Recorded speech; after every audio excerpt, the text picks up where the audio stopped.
do not worry. He said to his disciples, therefore I tell you, do not worry about your life or what you will eat, or about your body or what you will wear, for life is more than food and the body more than clothing. Consider the ravens, they have neither sow nor reap, they have neither storehouse nor barn, and yet God feeds them. Of how much more value are you than the birds?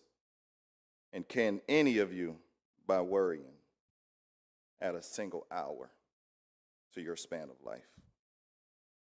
If then you are not able to do so small a thing as that, why do you worry about the rest?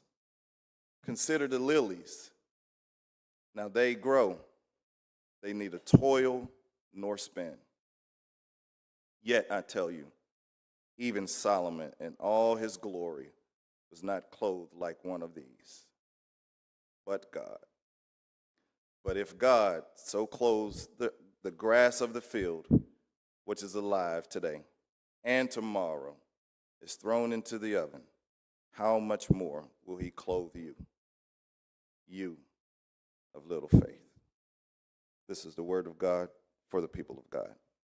Thanks be to God.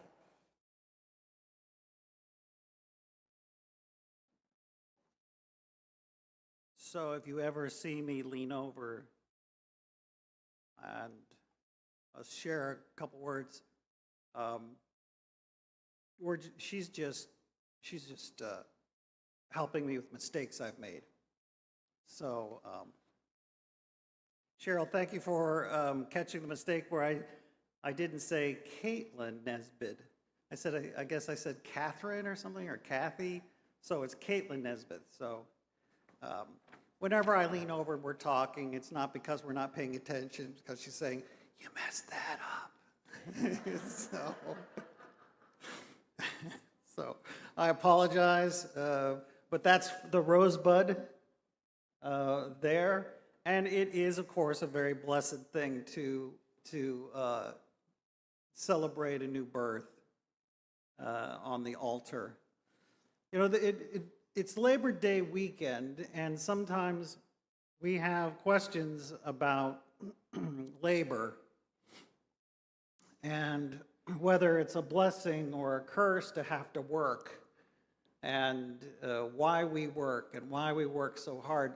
And there are different attitudes, I think, towards life, even in the scriptures.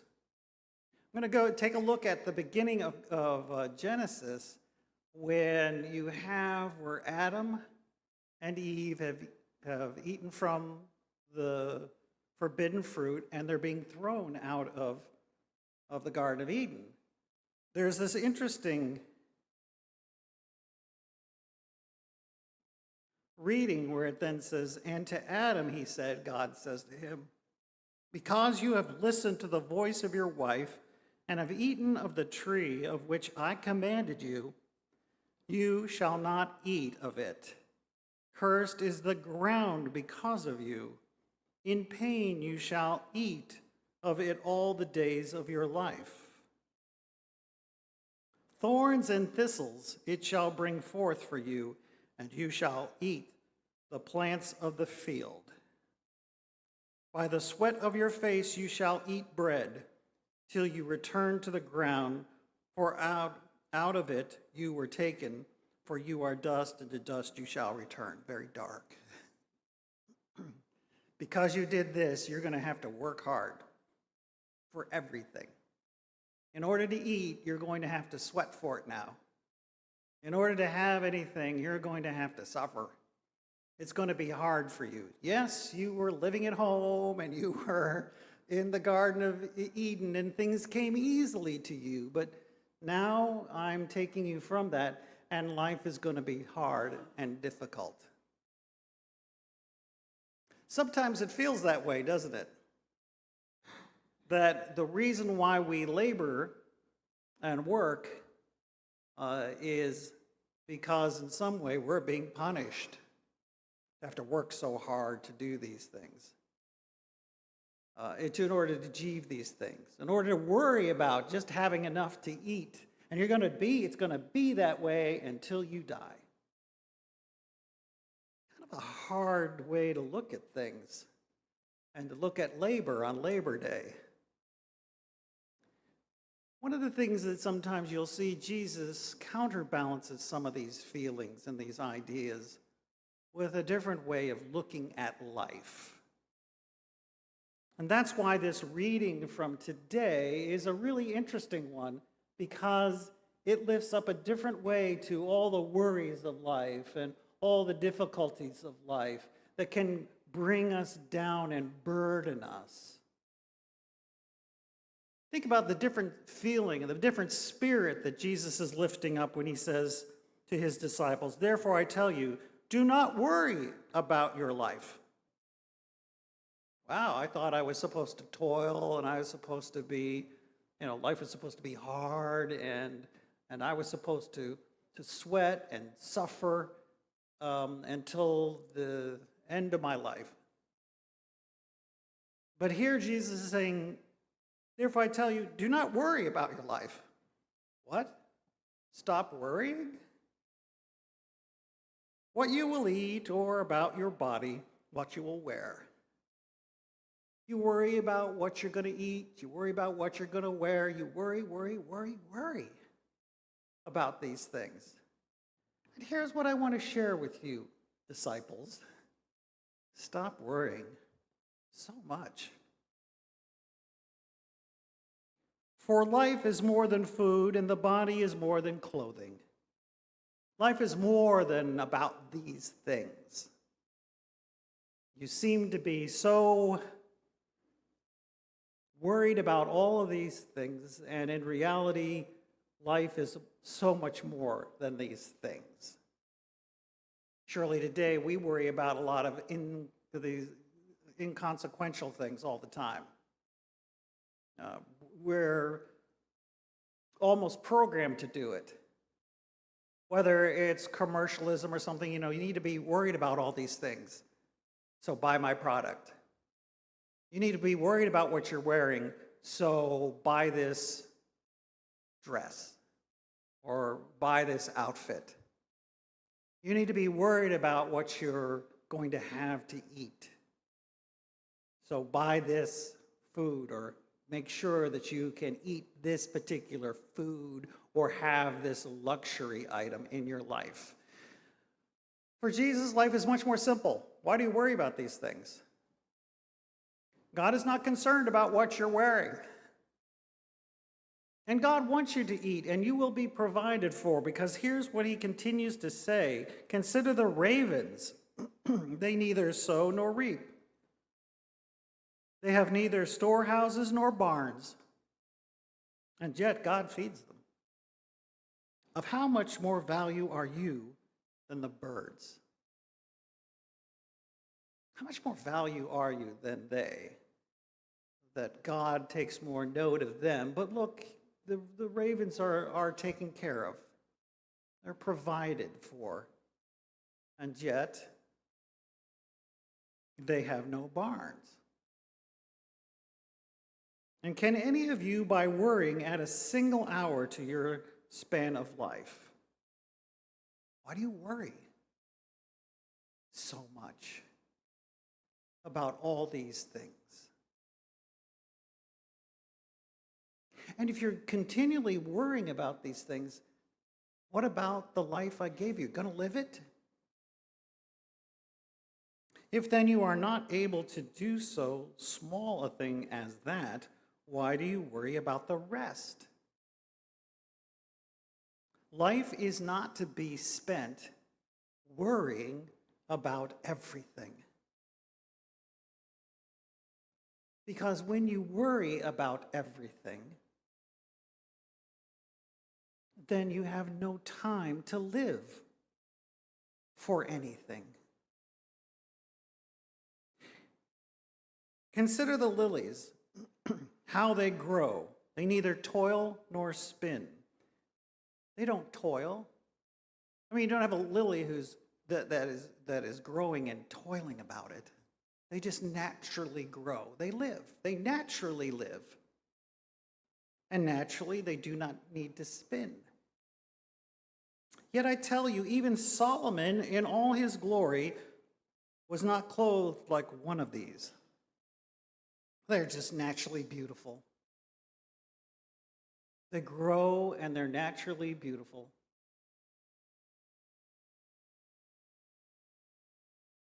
But if God so clothed the grass of the field, which is alive today and tomorrow is thrown into the oven, how much more will he clothe you? You of little faith.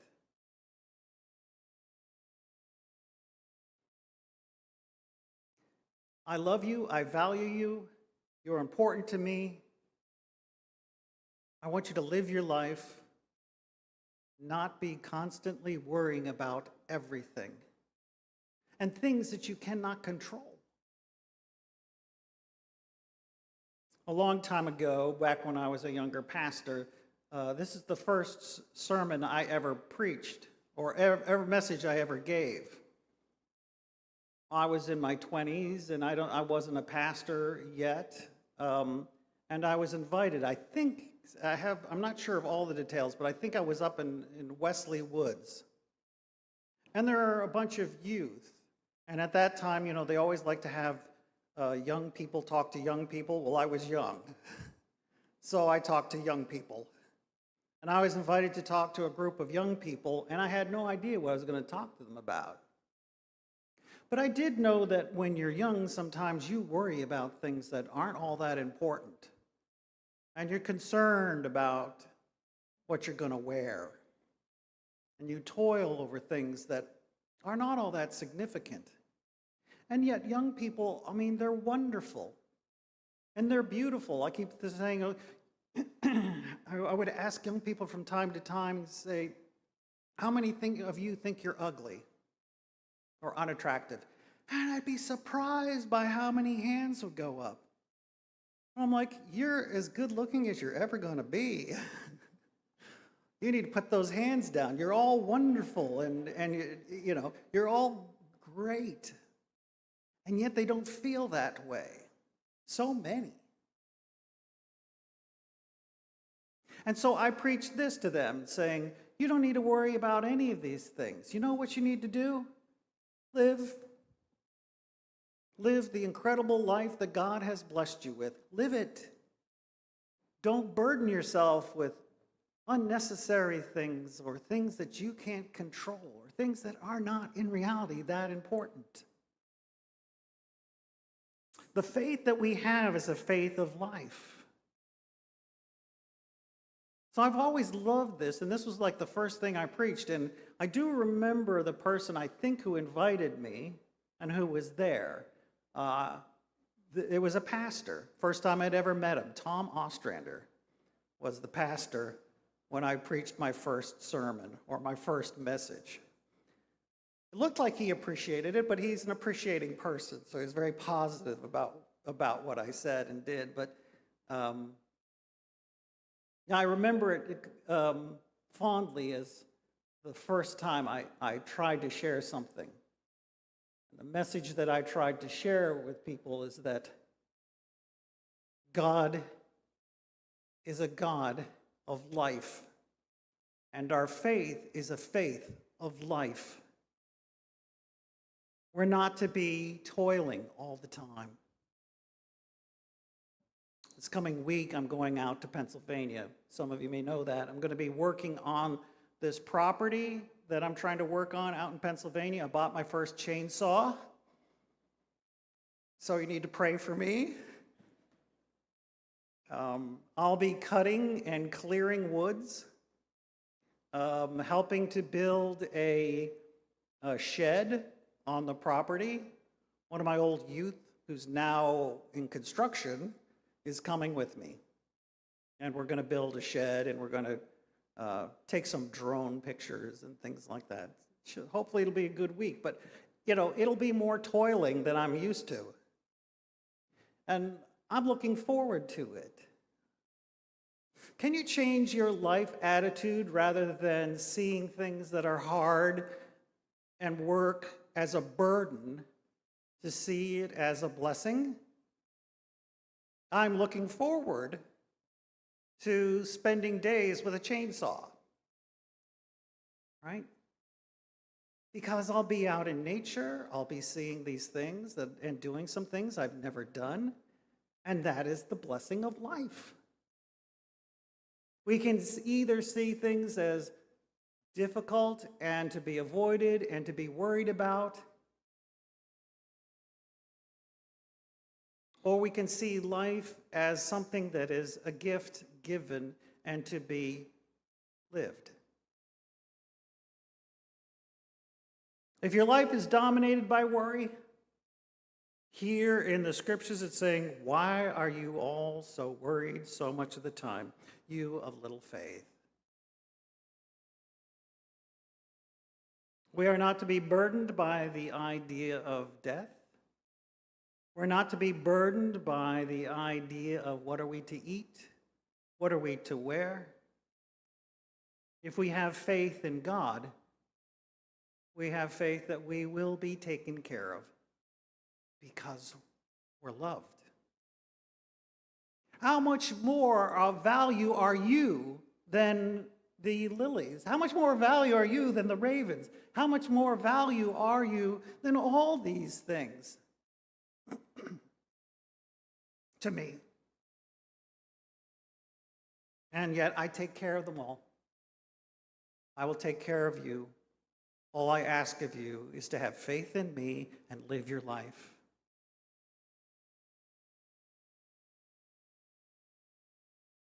You're not to be consumed by appetites. You're not to be consumed by thoughts that you're not loved and you're not valued. You are. You are. So live your life. It's what I wanted to really share with some of these young people, not to be filled with any sort of worries or doubts. If they have faith in God, you can live your life if you have faith and trust in God. And so I want to encourage you all to do that as well. Christ came to this world in order that through his living and his suffering and his dying, he could prove to us that we are forgiven, we are loved, and we can live our life without those fears and doubts.